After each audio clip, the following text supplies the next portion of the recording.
Hey guys, welcome to a new vlog of Basita's vlog. হ্যাঁ, আবার সেজে গুজে চলে এসেছি আরেকটি নতুন vlog নিয়ে। মানে আজকে ছিল রথযাত্রা, আর রথযাত্রা উপলক্ষে আমি চলে গেছিলাম ইস্কনে।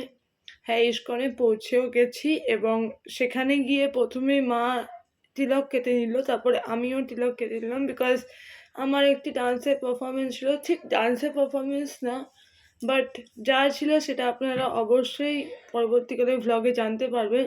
তবে প্রথমেই আমি চলে গেলাম ইস্কন মন্দিরের ভিতরে, যেখানে খুব সুন্দর কীর্তন হচ্ছিল এবং সেখানকার পরিবেশ আমার তো খুব ভালো লেগেছে। সেখানকার 3টি রথ এত সুন্দর করে সাজানো হয়েছিল যে আজকের দিনে দাঁড়িয়ে একদম মন মুগ্ধ হয়ে যাচ্ছিল। এবং তারপরে আমরা চলে গেলাম গ্রিন রুমে, মানে যেখানে গিয়ে আমি একটু টাচ আপ করে নিলাম এবং মাকেও ঠিক করে দিলাম সব কিছু। তারপর শুরু হয়ে গেল পাবন্দ বিজয়, যেটা হচ্ছে আজকের ব্লগের মেইন ফোকাস। এটার জন্যই আমরা আজকে ইস্কন মন্দিরে গিয়েছিলাম। সো আপনাদের অনেকের মনে কোশ্চেনটা জাগবে যে পাবন্দ বিজয় কি।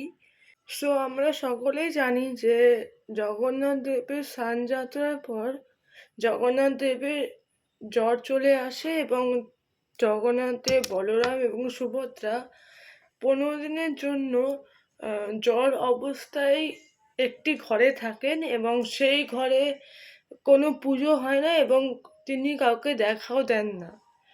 সো পাহুন্ড বিজয় হচ্ছে যখন সেই ঘর থেকে আমরা জগন্নাথ দেব, বলরাম এবং সুভদ্রাকে রথে নিয়ে আসি মাসি বাড়ি যাওয়ার জন্য।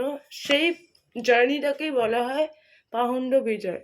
পাহুন্ড বিজয়ের প্রথমে নিয়ে যাওয়া হয় বলরামকে আমাদের নৃত্যের সাহায্যে তার রথে, যেই রথটির সামনে থাকে 2টি ঘোড়া।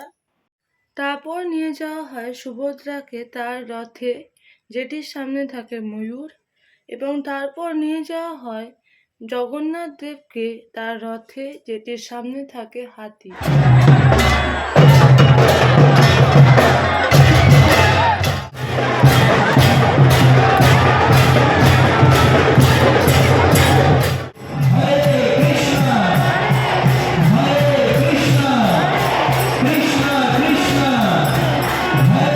তো তারপর রথযাত্রা শুরু হয়ে যায় ইস্কন মন্দির থেকে। তারপর আমিও গিয়ে জগন্নাথ দেবের রথের রশিটা একটু টেনে নিই।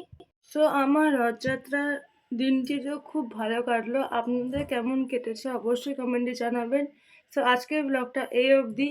জয় Jagannath, and don't forget to like, comment and share. Tata.